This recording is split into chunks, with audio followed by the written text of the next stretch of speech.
Nous sommes en fin de saison d'hiver et il est enfin temps de parler de qu'est-ce qui va arriver durant la saison du printemps. J'ai jeté un petit œil sur ce que moi je compte regarder personnellement. J'ai pas grande idée, même si c'est pourtant censé être le format de cette vidéo avec littéralement son titre, hein. Quoi en réaction pendant le printemps? Et là, c'est une question que je vous pose. En fait, je vais être honnête avec vous, cette saison de printemps s'annonce plutôt légère, voire extrêmement légère en fait. Vous allez voir que j'ai pas grand chose en série. Alors il y a des dingueries, hein. Voilà, il y a une ou deux dingueries que moi j'ai très hâte de regarder, à la tête 3 à la limite. Bon, la troisième c'est peut-être pas une dinguerie, mais je m'avance un peu vite.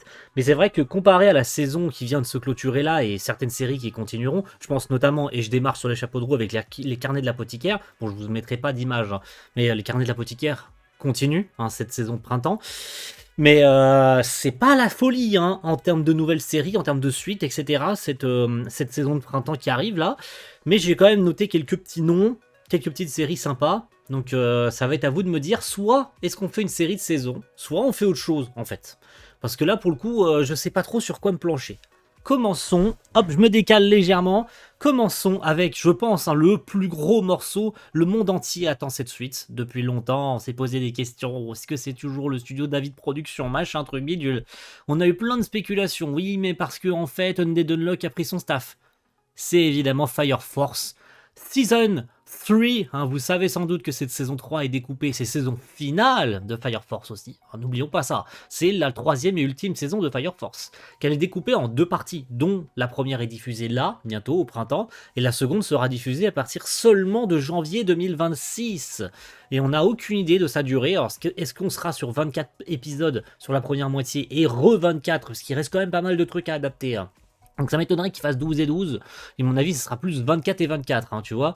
Donc on a, je pense, de quoi se régaler encore pour un petit moment. Fire Force, quoi, merde.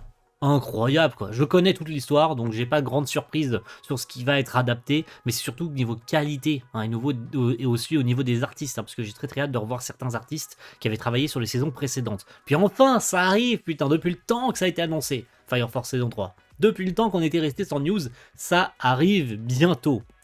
Et pareil pour celle-ci, la sorcière tueuse le slime depuis 300 ans, purée le nombre d'années qu'on a dû attendre pour avoir des news. Oh la vache, oh, enfin ça arrive, enfin. Alors je crois qu'il y a un changement de studio et c'est pas une grande surprise pour le coup, hein, puisque après être resté, je crois, 2 ans ou 3 ans sans news, hein, depuis l'annonce de la S2, enfin ça arrive en ce printemps et qu'est-ce que j'ai hâte. C'est une série qui, comme certaines, j'ai découvert en VF, donc je la commencerai pas tout de suite et j'ai aucune idée si Crunchyroll va réitérer une VF sur cette suite. Bon, il y avait quand même de très bons. Enfin, je trouvais que c'était. Certains vont dire. C'est une série aux F tiers qui a pas forcément besoin de VF, c'est l'isekai classico. Je suis d'accord avec vous, ça reste un isekai, il faut savoir que c'est un isekai cette série. Puisque le personnage principal, donc Azusa, la sorcière, est une meuf réincarnée dans un autre monde, donc c'est un isekai. Mais je le trouve sympa, et puis j'avais beaucoup aimé la saison 1, je me demandais pas pourquoi, il n'y a rien de révolutionnaire, mais j'avais beaucoup aimé la S1, et évidemment, après tout ce temps, la S2 arrive, et je la regarderai très probablement en VF le jour où ça sort, et si il est prévu une VF à l'avenir. Mais en tout cas, je suis très content de la voir arriver. Ça va être un autre gros morceau, ça a été la vraie surprise, alors, je sais plus quand est-ce que ça a été annoncé, je crois que c'était à Jump Festa, je crois que ça avait été annoncé, My Hero Academia Illegal Vigilante. Un manga spin-off de My Hero Academia, donc ça se passe, je crois, hein, chronologiquement, juste avant les événements de My Hero Academia, et plus tard, ça se passe en fait, ça se passerait, hein, puisque j'ai pas lu l'intégralité du manga, je crois d'ailleurs que Vigilante, ou Illegal Vigilante, parce que c'est marqué Illegal, mais il est plus connu sur My Hero Academia Vigilante, se passerait plus tard au niveau de l'histoire, au milieu de l'histoire principale du manga.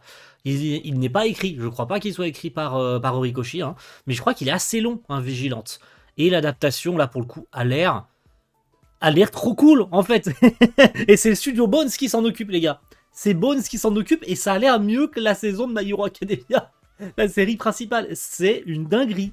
Comment ça a l'air beaucoup plus beau que la série principale. Et vous voulez savoir c'est quoi le plus beau? C'est qu'il y a aussi le même compositeur que la série principale. Yuki Hayashi, il est aussi sur Vigilante Illegal. ou Illegal Vigilante, vous appelez ça comme vous voulez. Il est aussi sur cette suite, enfin, sur cette adaptation du spin-off. Donc, et dans le trailer, ça s'annonce très très bien. Franchement, il y a eu des modifs sur le Cara Design, machin, notamment sur la fille que vous voyez en haut là. Son Cara Design aurait été légèrement modifié parce qu'elle a une tenue extrêmement légère, hein, vraiment à la limite. Mais ça a pas fait tant de bruit que ça, parce que d'habitude, quand on modifie des Cara Design et qu'on ajoute un peu de matière sur le corps des meufs, parce que oh là là, il faut pas trop montrer de peau, hein. Attention, on est en 2025, hein, faut pas montrer des meufs à moitié à poil dans les animés. Attention, attention, sinon on va choquer les enfants. Et là, pour le coup, ça n'a pas fait trop de bruit, et c'est pas plus mal comme ça, parce que ça a l'air trop cool. Moi, j'ai lu, je crois, la moitié du tome 1, ou voire peut-être plus que le tome 1, mais j'ai pas grand souvenir, et j'ai hâte de voir cette série animée. J'y jetterai un œil, je ne sais pas si je continuerai, mais en tout cas, c'est dans mon calendrier temporaire, et il y a des chances que je la regarde toutes les semaines, si jamais ça m'intéresse, parce que c'est pas l'œuvre principale. Vous savez que l'œuvre principale, moi j'ai arrêté l'animé depuis longtemps, et que je continue en manga. Le manga est fini, hein, mais en France, c'est toujours pas fini, donc je connais pas la fin. Enfin, si je connais la fin, mais bref, ça regarde que moi. En tout cas, My Hero Vigilante, j'ai assez hâte de voir ce que ça va donner. Une autre série qui a été annoncée un peu sur les chapeaux de roue, puisque en fait le manga s'est terminé aussi. Beaucoup de romances se sont terminées ces derniers temps. On a notamment eu dernièrement Komi qui s'est terminé. Et je pense qu'il y en a d'autres qui se termineront dans les mois, voire années à venir. Là, ils se sont tous enchaînés là, ces derniers mois, là, les rom-coms qui se sont clôturés. Et c'est pareil, en 2024, cette série s'est terminée, le manga s'est clôturé. Et donc, c'est une vraie surprise de voir apparaître, putain de mouche, une saison 2. C'est Aharen-san wa Hakarenai. Et je suis très content. J'avais pas trouvé cependant la série incroyable, mais je trouve que contrairement à certaines autres romances du genre, alors les personnages, faut les apprécier, hein, ils sont un peu, comment dire, c'est des coups d'éré. Littéralement, le perso principal, donc Aharen, et lui, je sais plus comment il s'appelle, son mec, en fait, littéralement son mec, parce que spoiler, ils se mettent ensemble à la fin de la saison 1. Ça a été vite en fait, et c'est pour ça que ça m'a surpris, j'avais beaucoup aimé cette série, c'est qu'en fait à la fin, tu te dis, putain, ils vont prendre 36 saisons à te dire je t'aime et à se mettre en couple. Non, non, à la fin de la S1, au bout du 12e épisode, ils sont en couple. Donc en fait, dans cette S2, on va voir les personnages en couple. Donc j'ai hâte de voir comment leur truc va évoluer. Ça va pas être aussi poussé que la S1, et ça va pas être aussi intéressant, je pense, parce qu'il y a beaucoup de gags qui vont peut-être se répéter, parce que la S1 m'avait un peu saoulé aussi là-dessus, c'est qu'il y avait beaucoup de gags recyclés à droite et à gauche, tout le temps, à chaque épisode, on avait la même vanne recyclée.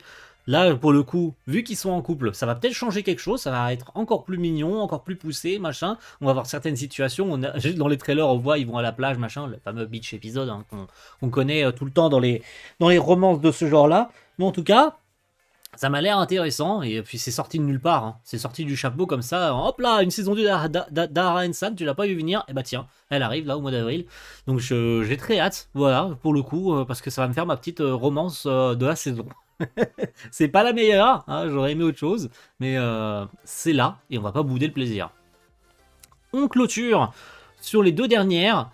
J'ai pas d'image à vous montrer sur celle-ci, alors j'ai pas d'image de trailer, puisqu'en fait on sait quasiment rien sur cette série là-dessus. En tout cas, on n'a pas de vrai, en tout cas au moment où j'enregistre cette vidéo, on n'a pas de vrai trailer en fait sur ce à quoi va ressembler la série.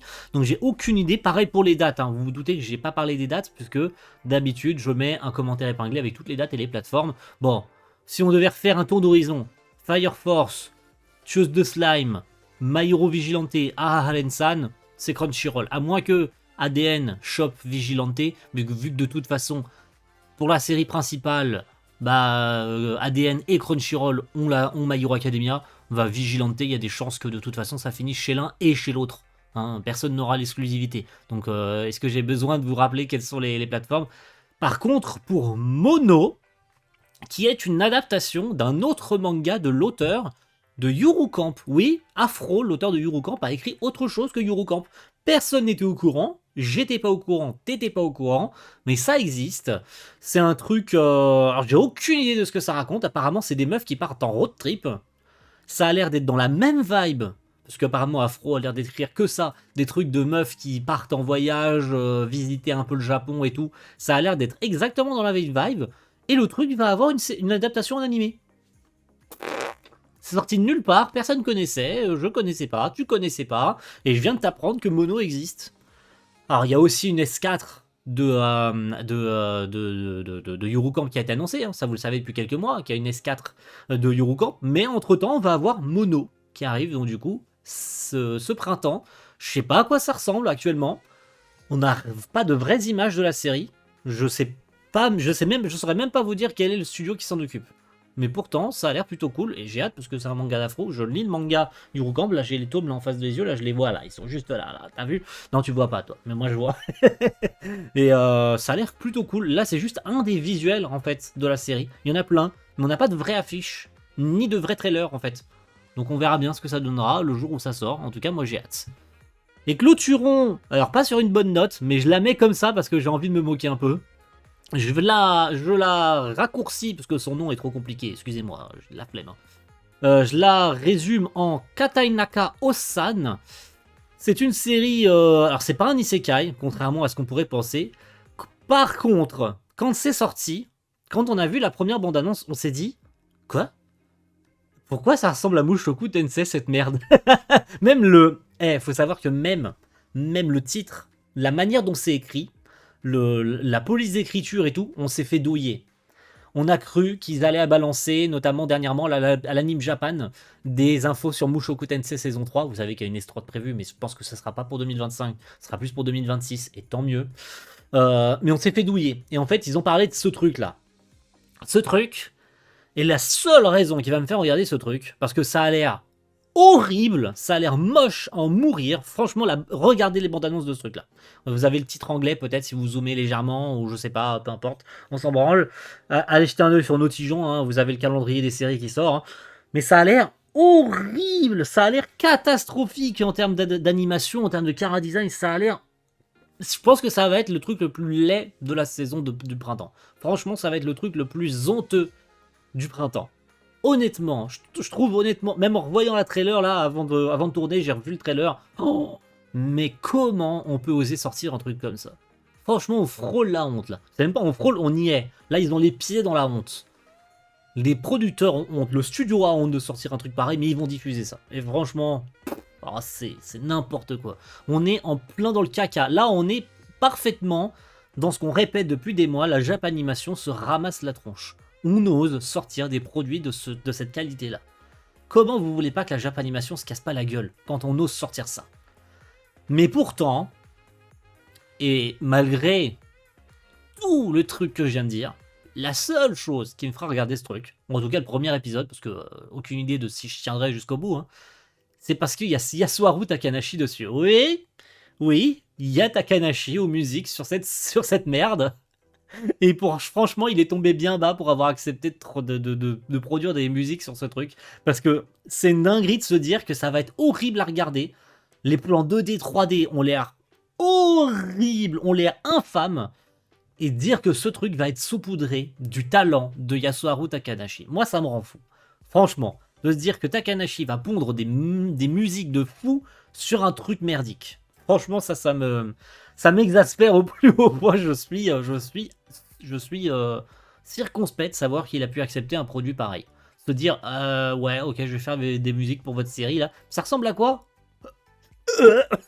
C'est pas grave, j'ai un contrat à remplir, allez, je vais vous faire vos musiques, allez, cassez pas les couilles. Et si je vous refilais des trucs qui existent déjà là, parce que plus ça va et moins j'ai d'inspiration? Peut-être. Allez, c'est sur ça qu'on se clôture, messieurs, dames. N'hésitez pas du coup à me dire ce que vous comptez regarder ce printemps, mais encore une fois, il n'y a pas 50 trucs. Hein. Alors j'aurais pu en citer plein d'autres, hein. Je vous vois dans les commentaires, vous allez me dire, mais t'as oublié ça. Vous allez certainement me citer des suites comme Windbreaker et des trucs comme ça. Je regarde pas moi ça. Et je m'en branle, j'ai pas envie de regarder, ça m'intéresse pas. Mais c'est vrai que sinon, pour avoir vite fait le tour, ça a l'air pauvre. Ça a l'air archi pauvre en fait cette saison de printemps. Donc là, c'est un peu le point d'interrogation sur ce que je vais vous faire. Si j'ai même l'intention de faire quelque chose. Et s'il y a quelque chose d'intéressant à faire en fait. Parce que là, je me demande encore maintenant là. Et peut-être même dans 3 semaines quand cette vidéo sortira. Parce que oui, j'attends bien en avance. Est-ce qu'il va y avoir quelque chose en fait que je vais faire? Parce que là, j'en sais rien. Au moment où je tourne cette vidéo, là, j'en sais rien. Donc est-ce que j'aurais eu le temps de réfléchir entre le tournage et la sortie? Peut-être, j'aurais eu le temps de trouver quelque chose. Et je vous mettrai ça en commentaire épinglé. Allez savoir. En tout cas, merci à tous et rendez-vous très vite cette saison de printemps pour voir ce qui va se passer. Ciao tout le monde, bye.